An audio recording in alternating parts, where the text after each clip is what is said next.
ఓం సహనావవతు సహనౌ భునక్తు సహ వీర్యం కరవావహై తేజస్వినావధీతమస్తు మా విద్విషావహై.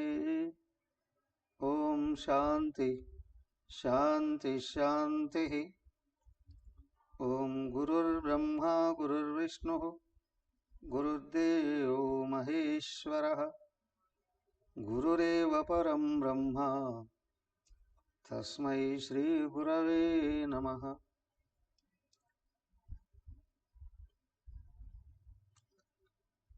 ఓం పార్థాయ ప్రతిబోధితాం భగవతా నారాయణేన స్వయం వ్యాసేన గ్రథితాం పురాణమునినా మధ్యే మహాభారతం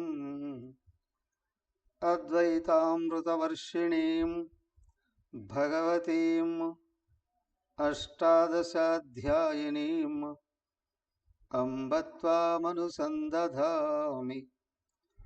భగవద్గీతే భవద్వేషిణీం.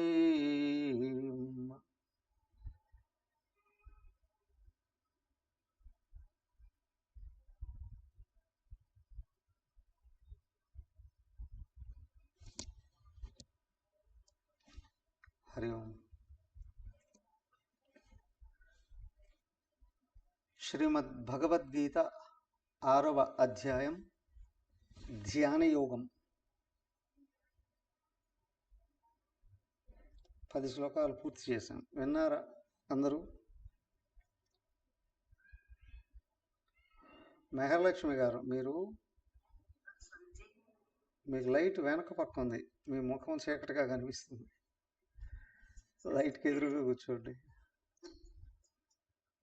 లైట్కి ఎదురుగా కూర్చుంటే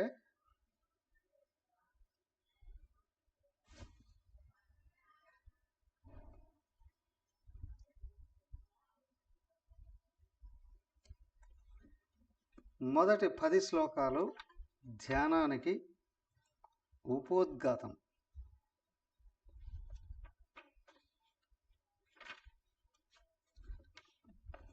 ధ్యానం చెయ్యాలి అని అనుకుంటే వ్యక్తి తనను తనే ఎలా రెడీ చేసుకోవాలి? ధ్యానం దేని గురించి చేయాలి?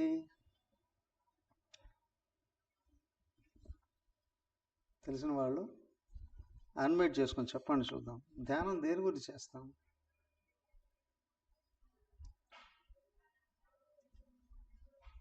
ధ్యానానికి డెఫినిషన్ ఏంటి?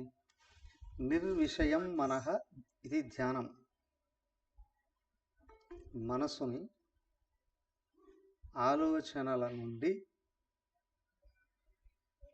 బయటపడవేసి వ్యక్తి తన మూల స్వరూపమైన ఆత్మలో లయం కావడం.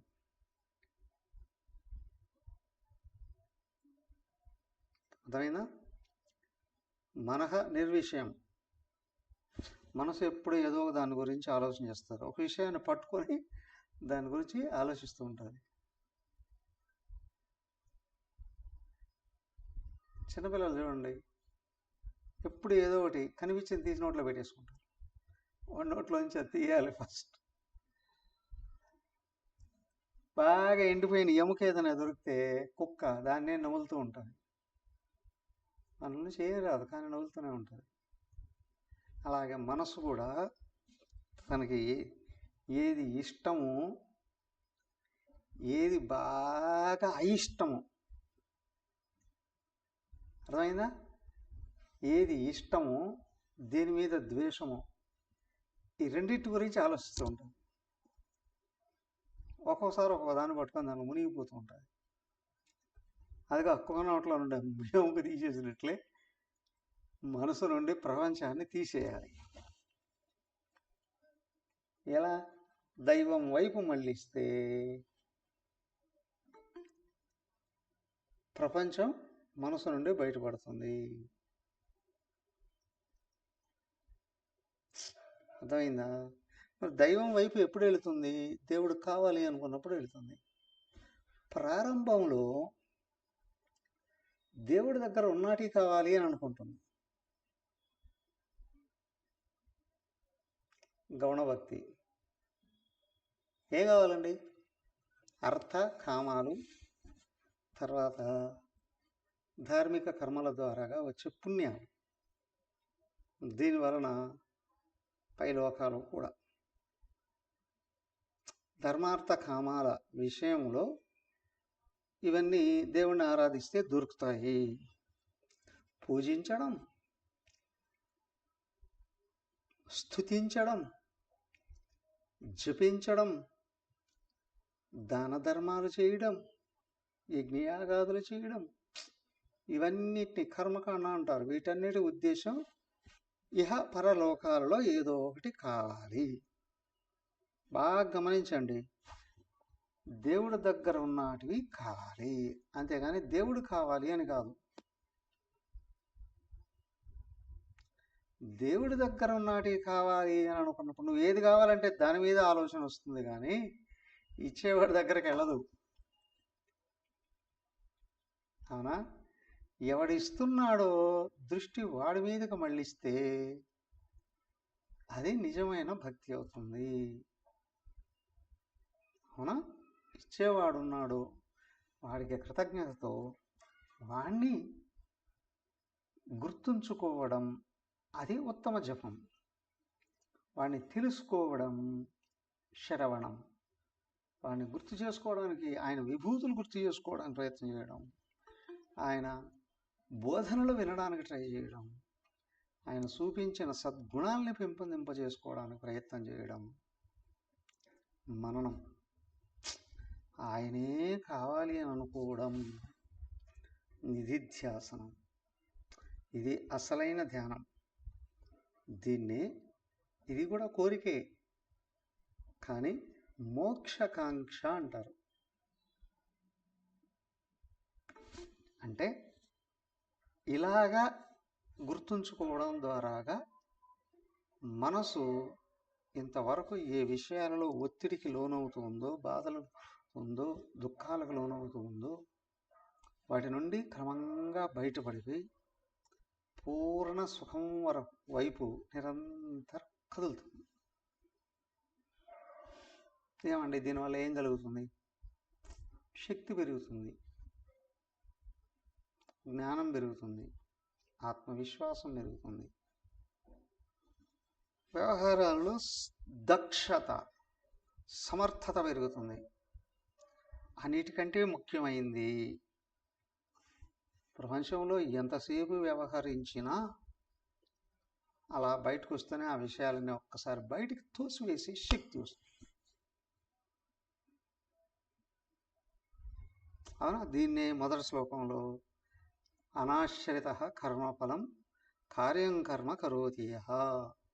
కార్యం కర్మ, నువ్వు చేయవలసిన పనిని చేస్తూనే తర్వాత ఫలం ఏమొస్తుందా అని ఆలోచించకుండా దైవాన్ని గురించి కానీ ఆలోచన చేస్తే, శ్రవణ మనన నిధిధ్యాసల ద్వారాగా దైవ అన్వేషణ కానీ చేయగలిగేటట్లయితే అయ్యా అది యోగం.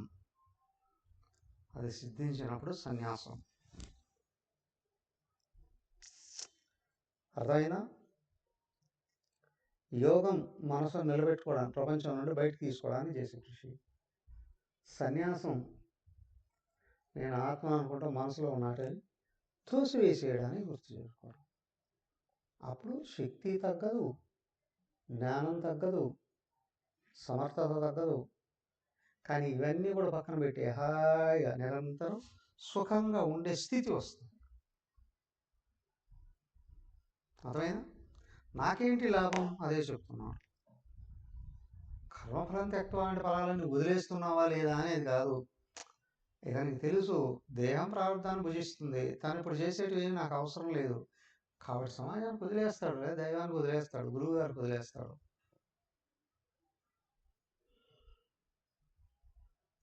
తను సుఖంగా ఉంటాడు. కాబట్టి ఏమయ్యా, యోగం సన్యాసం వేరు కాదు. ప్రారంభంలో కృషి యోగం, చివరిలో స్థితి సన్యాసం. ప్రపంచంలో ఇది సంపాదించుకొని అనుభవించాలి అనేది సంకల్పం, కోరిక. అది వదిలేస్తేనే ఇది లభిస్తుంది. అర్థమైందా? దేహావసర ప్రారంభమే తెలుస్తుంది. నువ్వు కావాలనుకున్నా రావు, వద్దనుకున్నా పోవు. కానీ ఏదైతే నీకు వస్తుందో అది నీ శరీర ఇంద్రియ మనోబుద్ధుల్ని చెదరగొట్టకుండా నీకు సహకరిస్తుందంటే నువ్వు స్వీకరించు. ప్రారంభంలో ఉన్నప్పటికీ కూడా నీకు అనుకూలం కాదనుకుంటే పక్కన పెట్టి.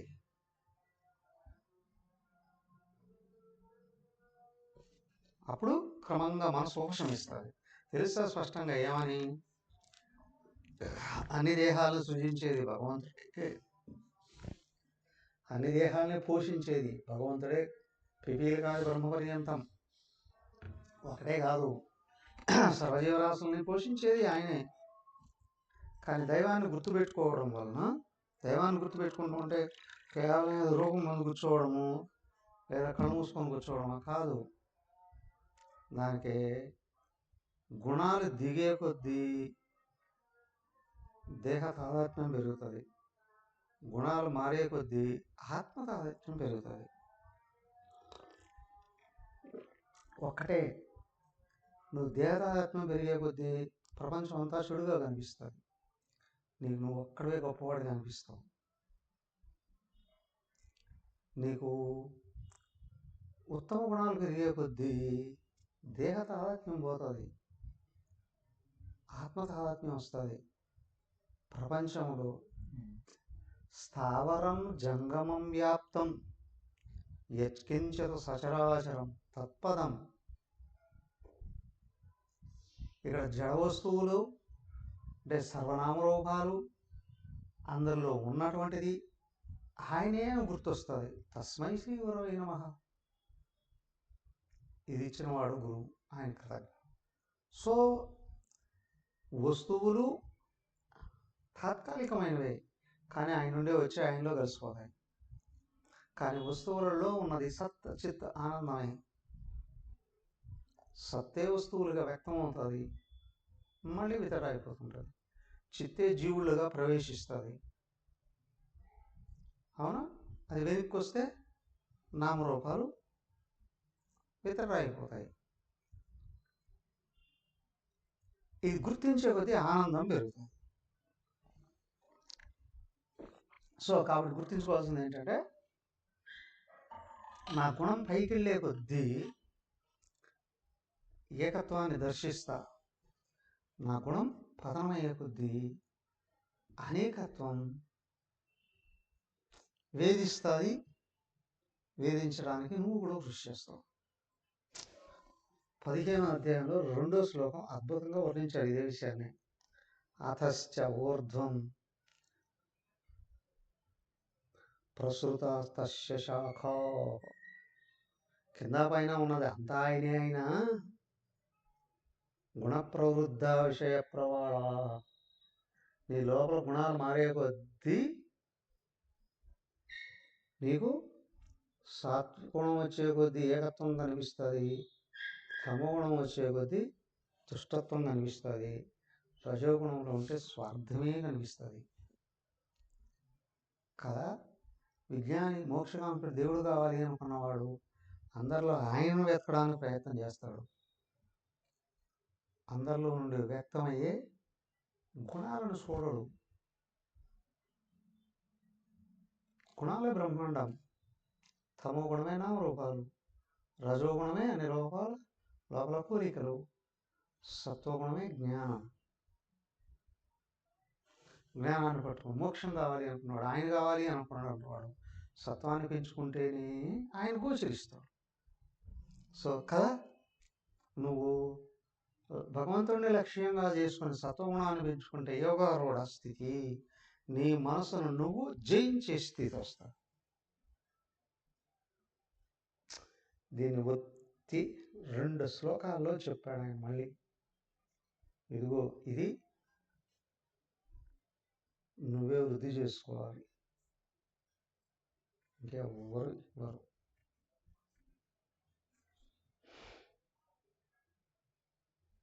ఇంకెవరు సహకరించరా అండి? సహకరిస్తారు. శాస్త్రం సహకరిస్తుంది, అది బోధించే గురువు సహకరిస్తాడు, నువ్వు చేసే ఆరాధనలు నీకు సహకరిస్తారు, దేవతల ఆశీర్వాదాలు ఉంటాయి. కానీ విచిత్రం ఏంటి అంటే, నీకు శ్రద్ధ పెరిగే కొద్దీ ఇవన్నీ సహకరిస్తాయి. శాస్త్రం, గురువు, సర్వదేవతలు కూడా, ఈశ్వరుడు. కానీ నీ శ్రద్ధ తగ్గే కొద్దీ మాయ విజృంభిస్తుంది. బాగా చూడండి, మాయ అంటే తమోగుణం, రజోగుణం. ఇక్కడ మాయ శుద్ధ సాత్వికి మాయ సత్వగుణం.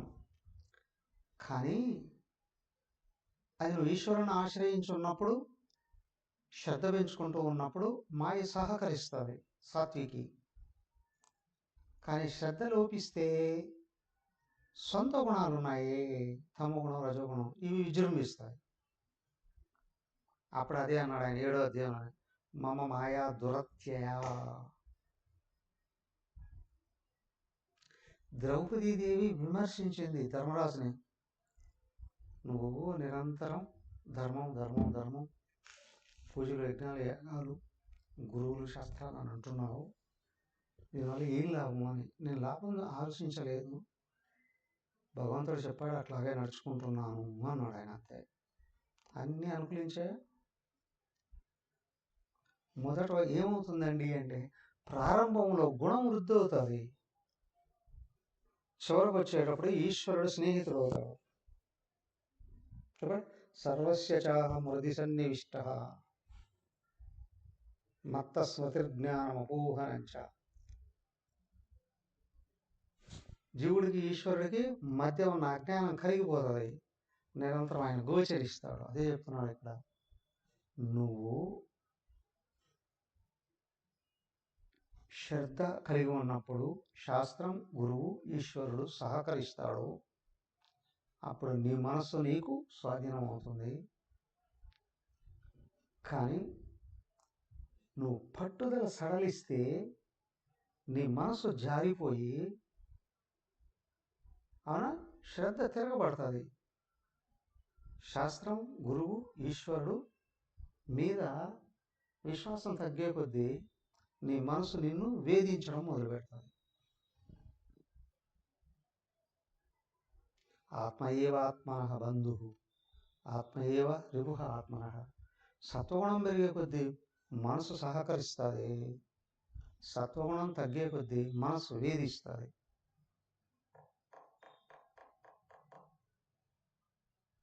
మళ్ళీ చెప్తున్నాడు, బంధురాత్మాత్మనస్తేనైవ ఆత్మ ఆత్మ జిత ఏవ. ఇదిగో నీ లోపల గుణాన్ని జారనేకుండా పట్టుకున్నావో, ప్రపంచంలో ఎన్ని ఆటంకాలు వచ్చినా ఈశ్వరుడు నిన్ను పైకి లేపుతాడు.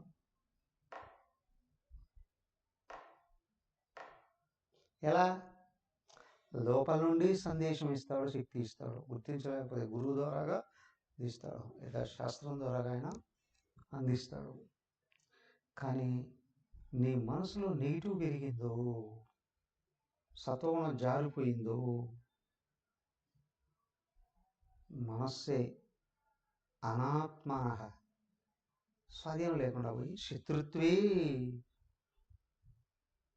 శత్రువత వర్తీత. ఈ మనస్సే శత్రువులాగా లోపల నుంచి నిరంతరం వేధిస్తుంది. చాలా సూక్ష్మంగా గుర్తించాలి. జీవుడు ఎప్పుడు ఆత్మయే. సత్వగుణం పెరిగే కొద్దీ మనసు అజ్ఞానం కరిగిపోయి ఆలోచనలు స్వాధీనం అవుతాయి. నేను ఆత్మను గుర్తించబడతాడు. అల్పగుణాలు పెరిగే కొద్దీ లోపల ఈ జీవుడికి ఈశ్వరుడికి మధ్య అజ్ఞానం పెరిగిపోతుంది. అప్పుడు దేహం నేననే భావన వస్తుంది. ఇప్పుడు ఏమనిపిస్తుంది? నెగిటివ్ పైకి లేస్తుంది. ప్రపంచం అంతా తనకంటే వేరు అని, ప్రపంచం అంతా వ్యతిరేకంగా ఉన్నది అని భావించడం జరుగుతుంది. ఇది భావించే కొద్దీ ఇంకా ఇంకా ఇంకా ఇంకా అల్పగుణాలలోకి జారిపోతాం.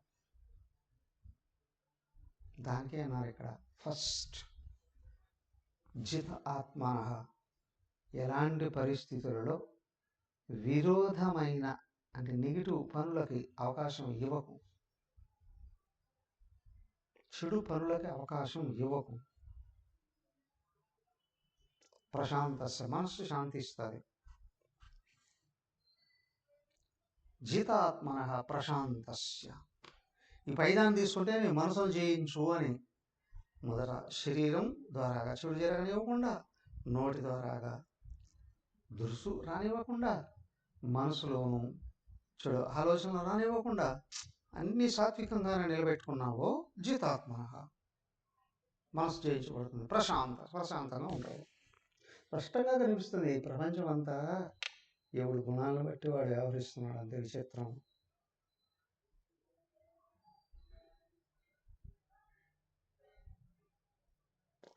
కదిలే ప్రతి జీవి నుండి గుణమే నడిపిస్తుంది. గుణానికి అతీతమైన వాడిగా నువ్వు పట్టుకున్నావా, గుణం కరుగుతుంది.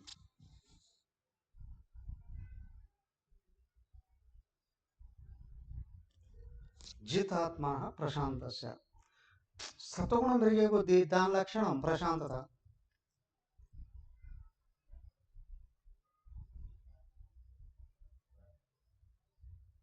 సత్వాత్ సంజాయతే జ్ఞానం, రజసో లోభ ఏవ చ, ప్రమాదమోహో తమసః.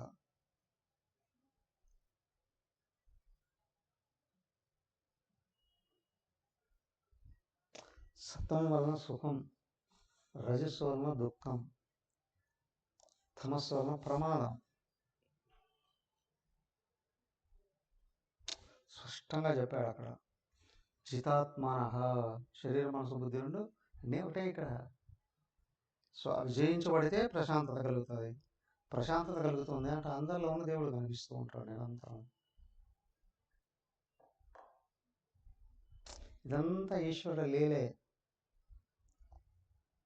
ఆయన గోచరిస్తూ ఉంటాడు. ఎక్కడికి వెళ్ళినా ఏం చేసినా ఆయన చేతలని అంటే పనులని, మాటల్ని, ఆలోచనల్ని నిరంతరం ఆయన కమాండ్ చేస్తూ ఉంటాడు. అప్పుడు శరీరానికి ఎదురయ్యే శీతోష్ణాలైనా, మనసుకు ఎదురయ్యే సుఖదుఖాలైనా, బుద్ధికి ఎదురయ్యే మానవమానాలు, లాభ నష్టాలు, జయాపజయాలు లోపల వేధించవు. ఆయనకు దగ్గరగా ఉన్నాము అంటే ఇవి వేధించవు. ఆయన మర్చిపోయాము అంటే ఇవన్నీ వేధిస్తాయి.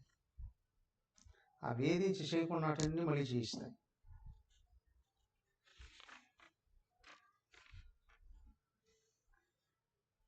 ఇలాగా చేస్తూ ఉండేటప్పుడు తను నేర్చుకున్నది, తను చేసేది, తను పొందింది అన్నీ ఒకటే అని అనిపిస్తుంది.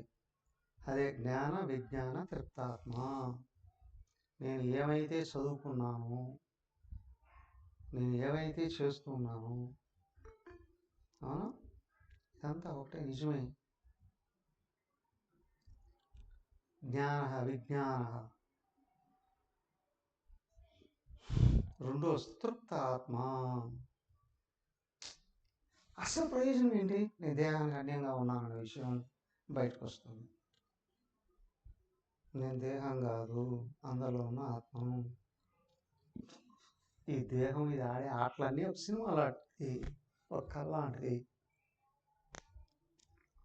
నెగిటివ్ పట్టుకుంటే నిజం మర్చిపోతాం, దైవాన్ని పట్టుకుంటే పాజిటివ్ నిలబడుతుంది.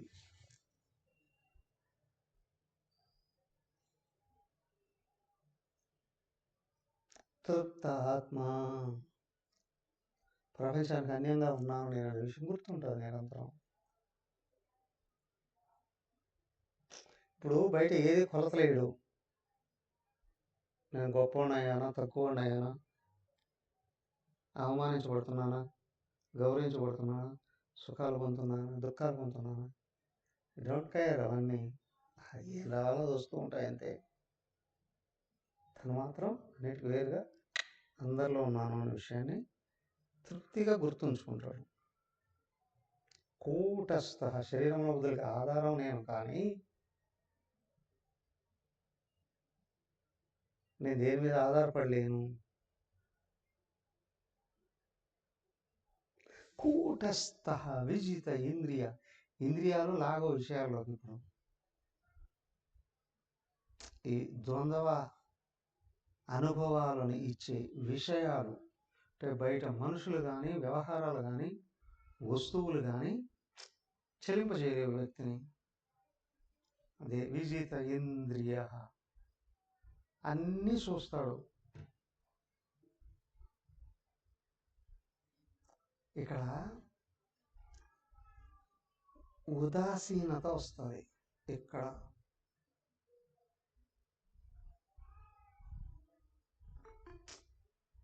జరుగుతూ ఉన్న ప్రపంచంలో అన్ని విషయాల్లో సాక్షిగా చూస్తాడు.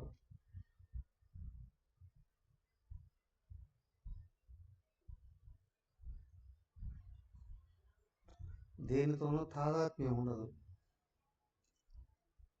ఎదగాలి అనుకున్న వాళ్ళు సంప్రదిస్తారు, సంప్రదించిన వాడిని సలహా ఇస్తాడు, ఆశీర్వదిస్తాడు. యోగి ఇది ఉచితే, ఆయన యోగి అన్నారు. అక్కడ ద్వంద్వాల సహిష్ణుత ఎక్కడ లభించిందో ద్వంద్వాలకి కారణం వెతకడు.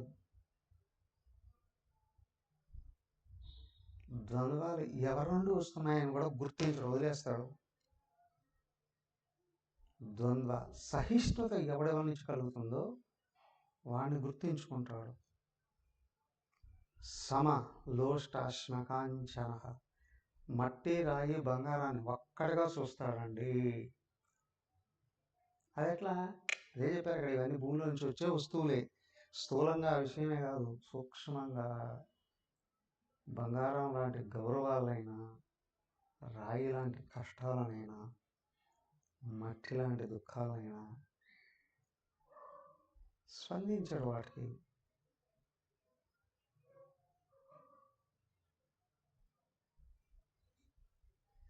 తనలో తను ఉంటాడు. ఇదంతా అజ్ఞానం నుండి వచ్చింది, గుణాల నుండి ఏర్పడింది, నిరంతరం మార్పులు చెందేది. దీంట్లో ఏది ఎక్కడ స్థిరంగా ఉండదు.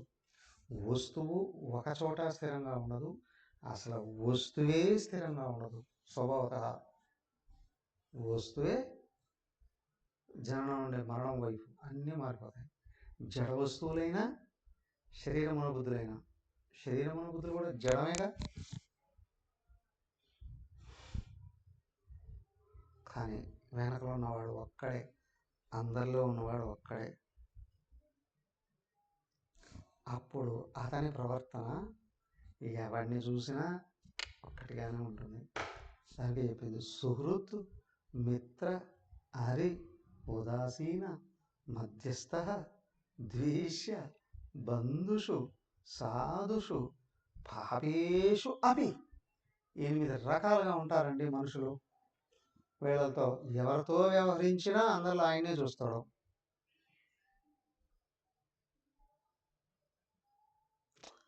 అందరి యందు ఈయన సమంగా వ్యవహరిస్తాడు.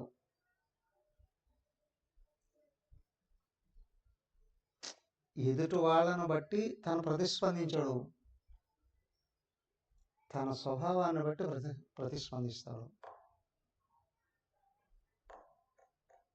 తను ఆత్మనై ఉన్నాను, ఇదే అందరిలో ఉన్నది అంటే ఉపాసనలో దైవం అనుకుంటాడు, జ్ఞాన అనుభవంలో నేనే అని గుర్తిస్తాడు.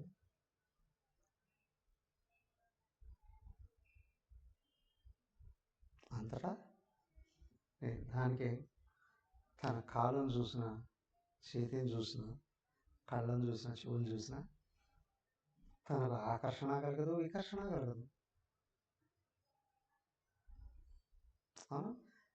పరిగెత్తు కుడికాలు తగిలి ఎడంకాలని కుడికాలు దగ్గర కింద పడ్డాడండి. ముఖం పగిలిందండి. ఏ కాలు మీద కోపం, ఏ కాలు మీద జాలి. గట్టి పదార్థాన్ని నవ్వులుతూ నాలుకను కొరికేసుకున్నాడండి. నాలుగు మీద జాల, పళ్ళ మీద కోపమా? రెండో ఉండదు. ఎందుకంటే ఈ స్థితి అక్కడ ఈ ఉదాసీన స్థితి ఏదైతే ఉందో ఆ స్థితిలో కదిలే వస్తువుతో కాక వెనకాల ఉన్న కదలకుండా ఉన్న ఆత్మతో తాదాత్మ్యం చెంది కూర్చుంటారు. అందుకే అదే సమ అంటే విష్ణు సహస్రనామంలో ఒక నామం కూడా, భగవంతుడికి ఉన్న పేరులో ఒక పేరు సమహ అని. సమ బుద్ధి, అందరిలో ఉన్న ఆయన్ను చూస్తాడు. ఆయన గుర్తించినప్పుడు అందరితోనూ ఈ సమవర్తనం అనేది వచ్చేస్తుంది.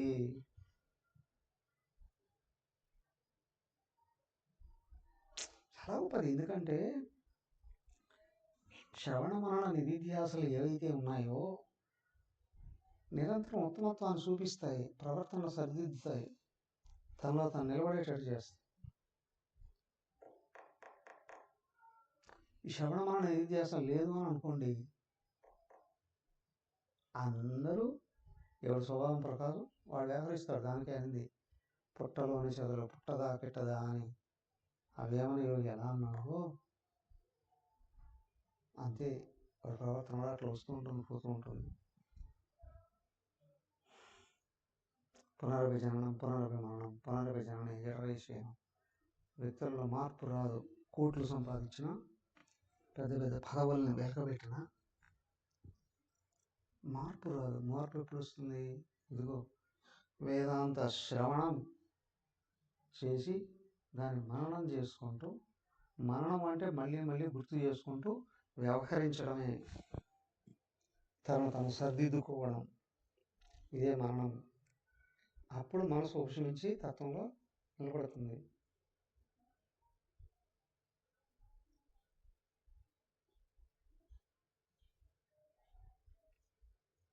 కేనోపనిషత్తులోనే చెప్పాడు, ప్రపంచం ఎందుకు ఇట్లా ఉంది?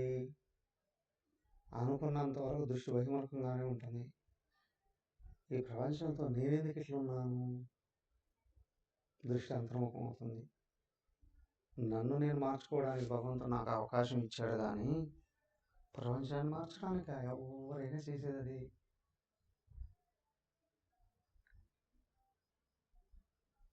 అమ్మగారు అనేవారు శివపరికి వచ్చేవాడు, నేను యజ్ఞాలు చేయడానికి మానేస్తాను, ఆశ్రమాలు చూసుకుంటాను. అమ్మా మేమైపోతాము, ఏమయ్యారు ఇప్పుడు చెప్పండి అనేవారు.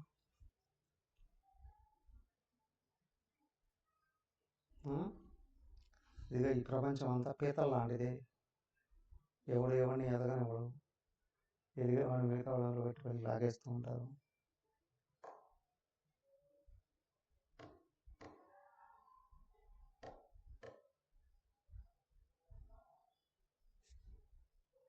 మళ్ళీ అనేవారు, యజ్ఞాలు చేయకుండా కూర్చుంటే ఏం పని లేకుండా కూర్చోన్నారు అని పనిమాల పనుల కంటికి పిలుస్తున్నారు. విజ్ఞానంలో వెళితే ఏదో జ్ఞానంలో వెళ్ళకూడదు అని కూడా. కానీ రెండిట్లో కూడా ఏంటంటే ప్రచారం జరుగుతూ ఉన్నా ఎదుగుతూ సలహాలు అడిగిన వాడికే సలహాతో పాటు ఆశీర్వాదం కూడా గురువు తన సంకల్ప శక్తిని కూడా వహనం చేస్తాడు. అడిగి తెలుసుకుని అవునా నమ్మకంతో ఆచరిస్తూ ఉంటే, ఇక్కడ చెప్పాడు కదా తత్వబోధలోనే, గురువు తన తపశక్తిని కూడా వాళ్ళ మీద ప్రయోగిస్తాడు.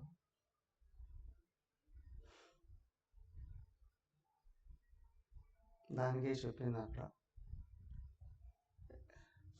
బృహదారణ్యక ఉపనిషత్తులో, సజీవుడైన గురువు అనుగ్రహం లేనిదే ముందుకెళ్ళలేవు. అది ఎప్పుడు జరుగుతుంది? దాన్నే మరణ నిధ్యాసన అన్నారు. చెప్పింది విని నిరంతరం గుర్తు చేసుకుంటూ అందరిలో నా ఆత్మను చూడడానికి కృషి చేస్తూ శ్రద్ధ పెంచుకునేటప్పుడు తెలుస్తుంది గురు రూపంగా ఉన్నది, శాస్త్రంగా ఉన్నది, ఈశ్వరుడే వేరు కాదు అని. అప్పుడు ఆ లోపల ఆశీర్వాదం కూడా పనిచేస్తుంది, లేకపోతే పనిచేయదు. ఓకే, అయిపోయింది. అవునా? అంటే ఈ 8 రకాల వ్యక్తుల్ని కూడా లోపల ఆత్మను చూస్తాడు కానీ బయట ఉన్న వ్యక్తులను చూడండి. అవునా? ఎవరైనది చెప్పేసుకున్నాం కదా అప్పుడే. సుహృతు, మంచి హృదయం కలిగిన వాడు, అడగకుండానే సహాయం చేసేవాడు. మిత్రుడు, స్నేహితుడికి హెల్ప్ చేసేవాడు. హరి, శత్రువు, పని కట్టుకుని కష్టాలు కలిగించేవాడు. ఉదాసీన, ప్రపంచంలో ఏది పట్టించుకోనివాడు. ద్వేష్య, నిరంతరం ఇతరులని ద్వేషించేవాడు. బంధుషు, దేహ సంబంధాలు, కుల సంబంధాలు, మత సంబంధాలు కలిగినవాడు. సాధుషు, కష్టం ఎదురైనా మంచి చేసేవాడు. పాపీషు, మంచి ఎదురైనా చెడే చేసేవాడు. వీళ్ళందరినీ కూడా సమంగానే చూసి దాటేసుకుని వెళ్ళిపోతాడు. అలాంటి వ్యక్తి ధ్యానం చేయాలి అని కోరిక కలుగుతుంది. అప్పుడు ఏకాంత స్థానంలో కూర్చొని ఆయన ధ్యానం ఇట్లాగా చేసుకుంటాడండి. ఏకాకి, ఒంటరిగా. అయితే ఇక్కడ ఏంటంటే ఒంటరిగా కూర్చోవడమే కాదు, ఒక్కడైన దేవుణ్ణి లక్ష్యంగా పెట్టుకుని యతచిత్త ఆత్మ, శరీర ఇంద్రియ మనోబుద్ధుల్ని నిగ్రహించుకుని ఆశీ, నేను చేసే ధ్యానం వల్ల ఏమొస్తుందా అని కాదు. ఏమొస్తుందా చూస్తే ప్రపంచంలో మాయలో ఏదో ఒకటి వస్తుందేమో, కానీ ఉన్నది పోవాలి అని అనుకున్నప్పుడు ఏది ఆ లోపల కదులుతుంది, ఆలోచన మూలమైన అజ్ఞానం పోగొట్టుకోవడానికి కృషి చేసేవాడు ఆత్మగా మిగులుతాడు. అపరిగ్రహ, ఎన్ని చేసినా ఎన్ని వ్యవహారాలు చేసినా తనగా నిలబడిపోతాడు. ఈ ప్రపంచం ఇంతే అని తెలుస్తుంది. దేనితోనూ ఎవరితోనూ తాదాత్మ్యం చెందడు. ఎవరి కర్మ కూడా ఆశీర్వదిస్తాడు, పోతాడు అంతే. తను లోపల ఏ తాదాత్మ్యం రానియకుండా ధ్యానం అంటే కొద్దిసేపు కూర్చొని బిగించుకొని చేసేది కాదు, ప్రాక్టీస్. లోపల స్థిరపడే కొద్దీ సర్వకాల సర్వావస్థల్లో లోపల చూసుకుంటాడు. నేను ఎక్కడ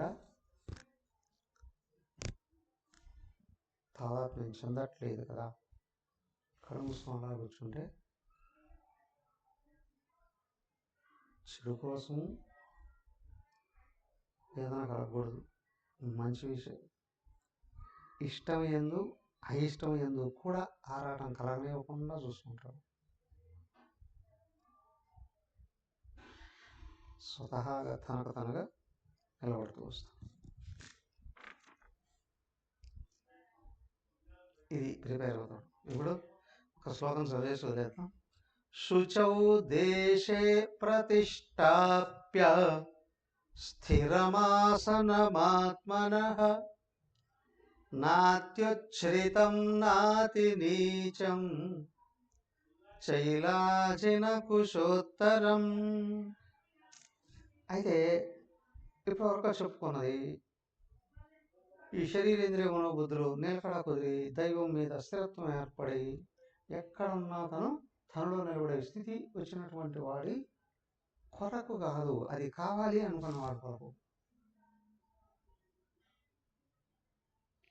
ధ్యానం ప్రారంభ స్థితిలో ఉండేటప్పుడు ప్రతిరోజు ఇది ప్రాక్టీస్ చేయండి. ఖచ్చితంగా 5 నిమిషాలైనా 10 నిమిషాలైనా చాలు. శుచోదేశే, శుభ్రమైన ప్రదేశం. అర్థమైందా? 1 శుభ్రం, 2 పవిత్రం. నేను మా పూజ గదిలో కూర్చుంటానండి. ఆయన ఎవరో ఎక్కడో యజ్ఞానికి వెళ్తే ఒకసారి ఏమయ్య అక్కడ స్వామికి రూమ్ ఉంటే చూడండి అంటే, మా పూజ గది చాలా బాగుంటుంది, పెద్దగా ఉంటుందండి. తీసుకెళ్ళి మీరు చూస్తే ఈ పూజ గదిలో ఉండొచ్చండి, ఎక్కడ ఉండాలండి, పూజ గదిలో ఎక్కడ ఉంటారు లేదు, పెద్ద గదంతా పూజ పిలిచారు. కానీ దాంట్లో ఒక పక్క ఎల్లిపాయలు, ఒక పక్క ఉల్లిపాయలు, అవునా బస్తాలు బస్తాలు వేసి దాంట్లోన ఊరి దేవుడు చెట్టు కింద పడుకుంటారు కానీ దీంట్లో పడుకుంటే తెల్లారికి చచ్చిపోతారు బాబు.